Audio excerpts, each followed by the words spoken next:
ഈ മുനമ്പം എന്തായാലും ഈ രാഷ്ട്രീയ കേരളത്തിൽ ഒരു മാറ്റം വരുത്താനുള്ള സാധ്യത കാണുന്നുണ്ട്. കാരണം BJP-യുമായി അകന്നു നിൽക്കുകയാണല്ലോ വർഷങ്ങളായി തന്നെ ഈ ന്യൂനപക്ഷങ്ങൾ, പ്രത്യേകിച്ച് ക്രൈസ്തവ ന്യൂനപക്ഷം. അവർ ഇപ്പോൾ മുനമ്പം വിഷയത്തിന് പിന്നാലെ ഇന്ന് 50-ലധികം പേർ രാജീവ് ചന്ദ്രശേഖറിന്റെ നേതൃത്വത്തിൽ അവിടെ അദ്ദേഹം അവിടെ സന്ദർശിച്ചപ്പോൾ BJP-യിലേക്ക് ചേർന്നിട്ടുണ്ട്. ഇത് വരുന്ന തെരഞ്ഞെടുപ്പുകളിൽ പ്രതിഫലിക്കുമോ? തീർച്ചയായിട്ടും മുനമ്പം കേരള രാഷ്ട്രീയത്തിൽ ഒരു വലിയ വഴിത്തിരിവാണ്. അതായത് കേരളം ഇനി എങ്ങോട്ട് പോകണം എന്ന് നിശ്ചയിക്കുന്നതിൽ മുനമ്പത്തിന് ഒരു പ്രധാന പങ്ക് വഹിച്ചു കഴിഞ്ഞിരിക്കുന്നു. മുനമ്പം കൃത്യമായിട്ടും ഈ കേരളത്തിലെ ഈ രണ്ട് മുന്നണികളിലായി ധ്രുവീകരിക്കപ്പെട്ടിരുന്ന രാഷ്ട്രീയം, ഇടത് വലത് മുന്നണികളിലായിട്ട് കേന്ദ്രീകരിച്ചിരുന്ന രാഷ്ട്രീയം ഇപ്പോൾ മാറുകയാണ്. അത് നമുക്കറിയാം. 2015 ഏതാണ്ട് 2014 നരേന്ദ്രമോദിയുടെ വലിയ വിജയത്തിന് ശേഷം കേരള രാഷ്ട്രീയത്തിലും വലിയ മാറ്റങ്ങൾ ഉണ്ടായി. അന്ന് 2014 തന്നെ BJP തിരുവനന്തപുരത്ത് വിജയത്തിനോട് ഏറ്റവും അടുത്തെത്തിയതാണ്. പക്ഷെ വിജയിച്ചില്ല, ചെറിയ വോട്ടുകൾക്ക് തോറ്റുപോയി. അതിനുശേഷം 2015 തദ്ദേശ തെരഞ്ഞെടുപ്പ് നടന്നു. BJPക്ക് വലിയ മുന്നേറ്റം ഉണ്ടായി. BJP തിരുവനന്തപുരം കോർപ്പറേഷനിലെ ഏറ്റവും വലിയ രണ്ടാമത്തെ കക്ഷിയായി. അന്ന് ആർക്കും കോർപ്പറേഷനിൽ ഭൂരിപക്ഷം കിട്ടിയിരുന്നില്ല. കോൺഗ്രസ് അല്ലെങ്കിൽ UDF മൂന്നാം സ്ഥാനത്തേക്ക്, ദയനീയമായി മൂന്നാം സ്ഥാനത്തേക്ക് പോകുന്ന കാഴ്ചയാണ് അന്ന് കണ്ടത്. തുടർന്ന് 2016 നിയമസഭാ തെരഞ്ഞെടുപ്പ് നടന്നു. അവിടെയും അതുപോലെ തന്നെ BJP നേമത്ത് അക്കൗണ്ട് തുറക്കുകയും വട്ടിയൂർക്കാവ്, കഴക്കൂട്ടം തുടങ്ങിയ, പാലക്കാട് തുടങ്ങിയ സ്ഥലങ്ങളിലൊക്കെ BJP വലിയ തോതിൽ വോട്ട് വർദ്ധിപ്പിച്ച് രണ്ടാം സ്ഥാനത്തെത്തുകയും ചെയ്തു. മഞ്ചേശ്വരത്ത് 84 വോട്ടുകൾക്കാണ് അന്ന് സുരേന്ദ്രൻ തോറ്റുപോയത്. അത് തന്നെ കള്ള വോട്ട് നടന്നു എന്ന വലിയ ആരോപണം അന്ന് ഉയരുകയും അത് പരാതിയാവുകയൊക്കെ ചെയ്തു. പിന്നീട് അത് കോടതിയിൽ സെറ്റിലായി. പക്ഷേ അന്ന് തൊട്ട് BJPക്ക്, ആ കാലം തൊട്ട് BJPക്ക് ക്രമാനുഗതമായൊരു വളർച്ച കേരളത്തിലുണ്ട്. വലിയ തോതിൽ UDF-ന്റെ വോട്ടുകൾ BJPക്ക് സമാഹരിക്കാൻ സാധിച്ചു. പ്രത്യേകിച്ചും ഈ UDF-ന് പോയിക്കൊണ്ടിരുന്ന കമ്മ്യൂണിസ്റ്റ് വിരുദ്ധ വോട്ടുകൾ, കമ്മ്യൂണിസ്റ്റ് വിരുദ്ധ ഹിന്ദു വോട്ടുകൾ, അത് വളരെ കൃത്യമായിട്ട് BJPക്ക് നേടിയെടുക്കാൻ സാധിച്ചു. അതോടുകൂടി UDF വളരെ അവരുടെ ശക്തി ക്ഷയിക്കുകയും, UDF-ന് എല്ലാ കാലത്തും ഈ പറയുന്നത് പോലെ ഒരു നായർ വോട്ടുകളുടെ ഒരു സമാഹാരം എപ്പോഴും അവർക്കുണ്ട്. അതുപോലെ തന്നെ അവരുടെ ഇടതും വലതും നിന്നിരുന്നത് മുസ്ലിം ലീഗും കേരള കോൺഗ്രസുമാണ്. അങ്ങനെ മുസ്ലിം ക്രിസ്ത്യൻ വോട്ട് ബാങ്കുകളുടെ സഹായത്തോടു കൂടി 5 വർഷം കൂടുമ്പോൾ ഭരണപക്ഷത്തും പ്രതിപക്ഷത്തുമായിട്ടിരുന്ന് രാഷ്ട്രീയം മുന്നോട്ട് പോയിക്കൊണ്ടിരിക്കുകയായിരുന്നു UDF-ന്റേത്. പക്ഷെ അതിന് വലിയ വ്യത്യാസം നമ്മൾ 2015 മുതൽ 16 മുതൽ നമ്മൾ കണ്ടു. 2021 നിയമസഭാ തെരഞ്ഞെടുപ്പിലും 2020 നടന്ന തദ്ദേശ സ്ഥാപനങ്ങളിലും സ്ഥിതിക്ക് വലിയ വ്യത്യാസമൊന്നും ഉണ്ടായില്ല. BJP ഏതാണ്ട് അവരുടെ സീറ്റുകളൊക്കെ നിലനിർത്തുകയും അല്പം ചില സ്ഥലത്ത് പുതുതായിട്ട് പിടിക്കുകയും ചില സീറ്റുകൾ നഷ്ടപ്പെടുകയൊക്കെ ചെയ്തു. പക്ഷേ BJPക്ക് വലിയ ക്ഷീണമൊന്നും സംഭവിച്ചില്ല. UDF ആകട്ടെ അവർക്ക് വളരാനും സാധിച്ചില്ല. അവരുടെ കുറെ കൂടി സീറ്റുകൾ LDF കൊണ്ടുപോകുന്ന കാഴ്ചയാണ് പൊതുവെ കണ്ടത്.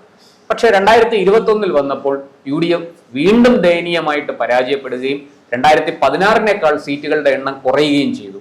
അവിടെ BJPയുടെ അക്കൗണ്ട് പൂട്ടിക്കാൻ അവർക്ക് രണ്ട് മുന്നണികൾക്കും കൂടെ ചേർന്ന് സാധിച്ചെങ്കിലും വലിയ തോതിൽ LDF നേട്ടം കൊയ്യുന്നതാണ് കണ്ടത്. ഇപ്പോഴിതാ 2024 ലോക്സഭാ തെരഞ്ഞെടുപ്പിലും BJPക്ക് വലിയ മുന്നേറ്റം കേരളത്തിലുണ്ടായി. തൃശ്ശൂരിൽ BJP വിജയിച്ചു. വലിയ തോതിൽ ക്രിസ്ത്യൻ വോട്ടുകളും BJPയിലേക്ക് വരാൻ തുടങ്ങി.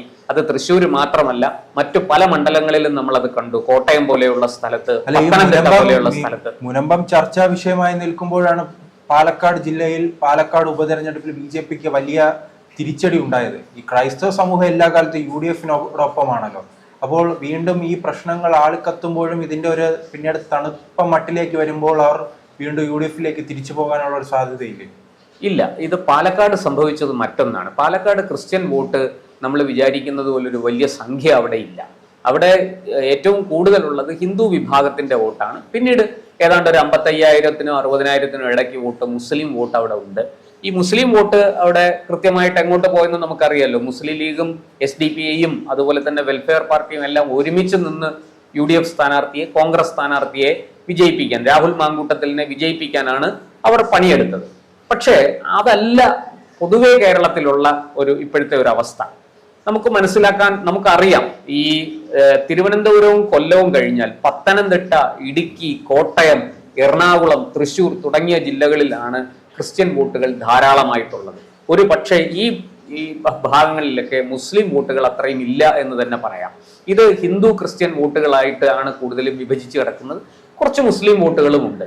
പക്ഷേ ഈ പറഞ്ഞ ജില്ലകളിലൊക്കെ നമുക്ക് വളരെ കൃത്യമായിട്ട് ഇനി സംഭവിക്കാൻ പോകുന്നത് മുനമ്പം ഒരു വഴികാട്ടിയാണ്.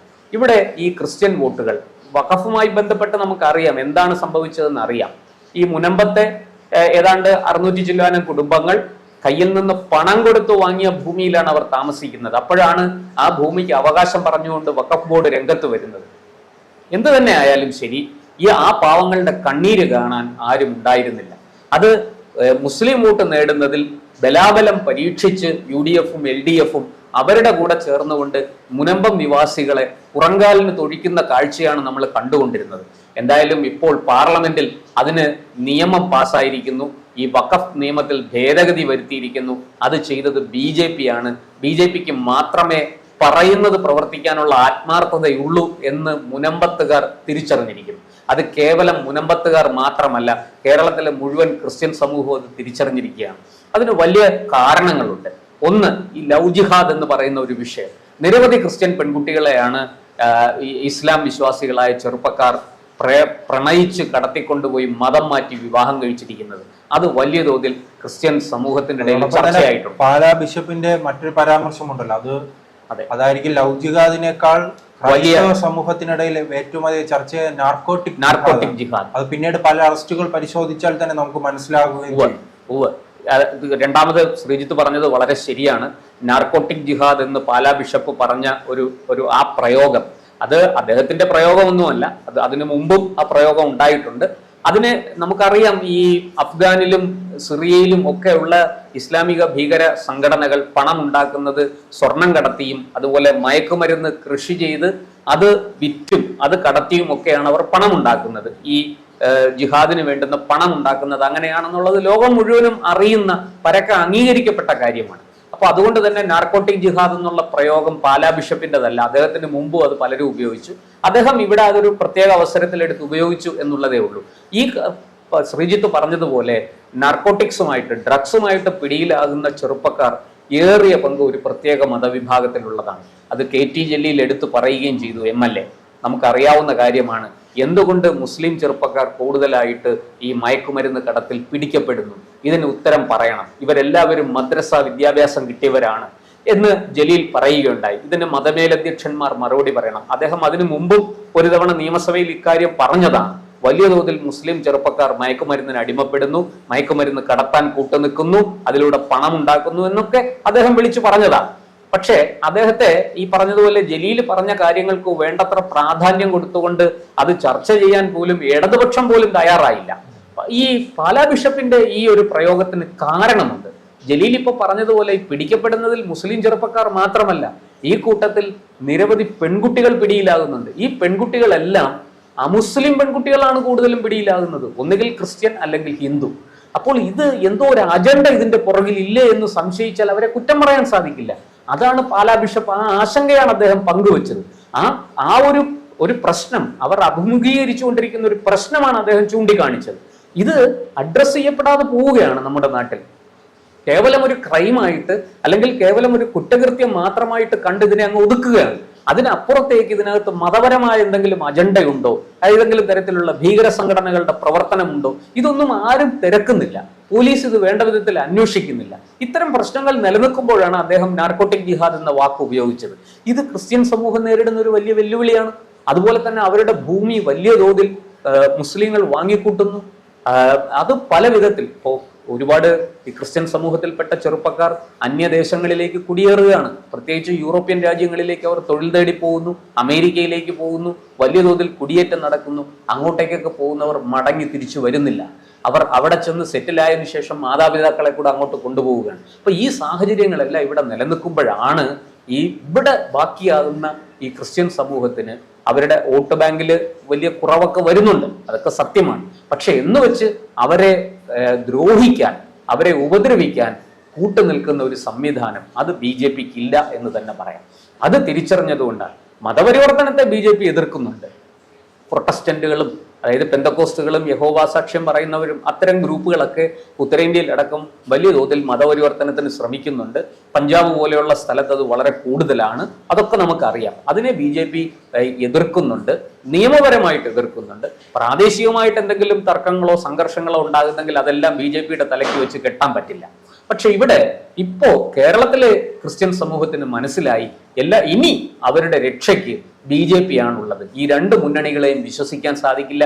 ഇവർ രണ്ടുപേരും വോട്ടിന് വേണ്ടി എന്ത് വൃത്തികേടും ചെയ്യും എന്ന സത്യം അവർക്ക് ബോധ്യപ്പെട്ടിരിക്കുന്നു. അതുകൊണ്ട് അവർ കണ്ണുമടച്ച് BJPയെ പിന്തുണയ്ക്കുന്നു. BJPയുടെ പുതിയ അധ്യക്ഷനെ അവർ നന്നായി വിശ്വാസത്തിൽ എടുത്തിരിക്കുന്നു. അതുകൊണ്ടാണ് ഇപ്പോൾ മുനമ്പത്ത് 50 പേർ BJPയിൽ ചേർന്ന് പ്രവർത്തിക്കാനായിട്ട് മുന്നോട്ട് വന്നിരിക്കുന്നത്.